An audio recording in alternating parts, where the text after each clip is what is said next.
I'm choosing choice, so are my girls and boys. Choice is king, there's no denying. Cut my choice and I'll start crying.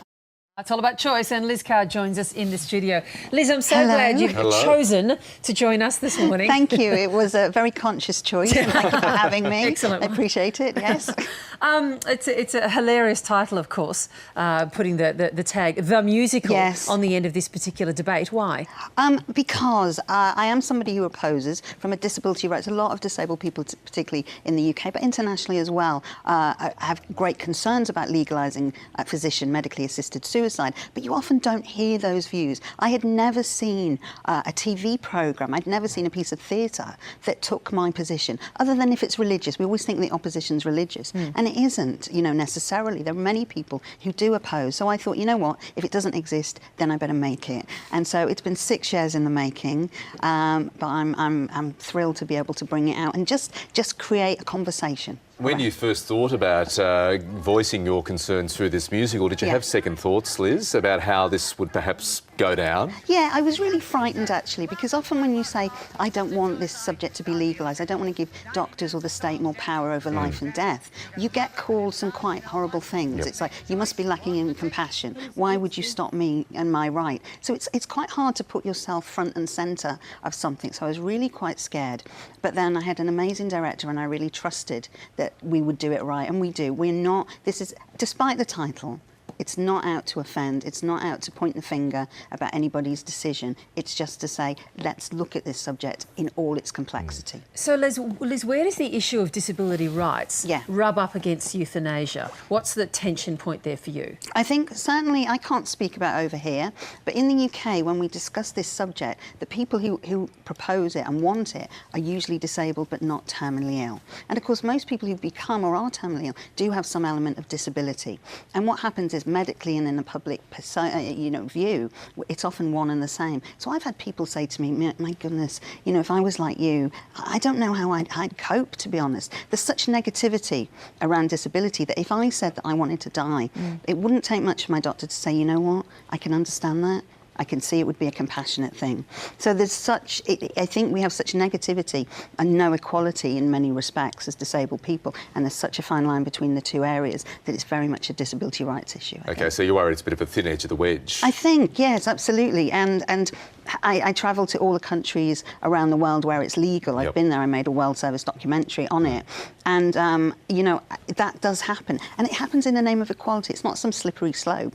It's actually, we only have it for terminally ill people, and then other people will say, it should be for people with dementia. That's not fair. Or it should be for people who are disabled because they've got to live the rest of their life.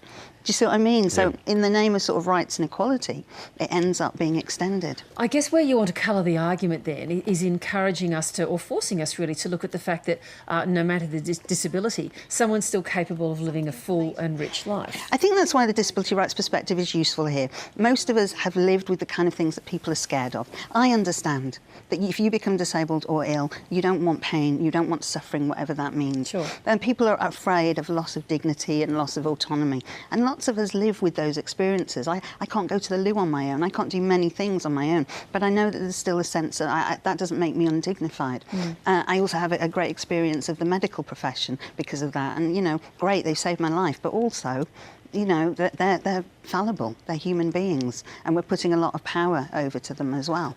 I guess those who promulgate the argument in support of euthanasia would say, but that's fine, you're a sentient thinking human being, you have control and you have, dominion, if you like, over your own life and your own choices. But someone who is in a position who really just doesn't have any of that anymore should be entitled to make that decision to end their life. I think the problem is we have to go, are the number of people that want that worth the potential risk? Are the safeguards, the potential safeguards, will they be strong enough? And that's a real moot point. We don't know if that's possible. Most countries don't have a capital punishment because just that one risk of one mistake. Getting it wrong once. And if you think about it, that's after a whole court case and lawyers involved. And then this is just 2 doctors assessing one person behind closed doors in a doctor's surgery. I mean, the potential for, and I'm not talking even conscious abuse, I'm just meaning, how does a doctor assess if somebody's not being coerced or somebody's doing it voluntarily? It's a tough call, and that's it. This is complicated. I want a good death for everybody. Surely that's what we all want.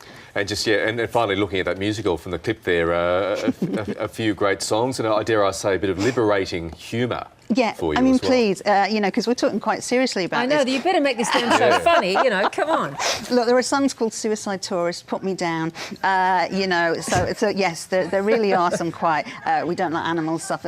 Palliative Claire is probably my favourite song in the whole That's thing. a good character. And Palliative Claire is amazing. It's a comedy, it's also really thought-provoking. What you will do, if you come and see it, is you won't leave without debating it. And what we're asking is, I really want Daniel Andrews to come and see it. I'm saying, come on, don't be afraid. Let's just have this debate and have a big debate of all perspectives. And I want him, we're going to have a chair ready for him. All right, so that'll be with the his ongoing name on gag. it. OK, Daniel well, Andrews, for those who might not recall, of course, the Premier of Victoria, we'll see if we can get a hashtag trending. Daniel Andrews. Daniel Andrews, go to the performance.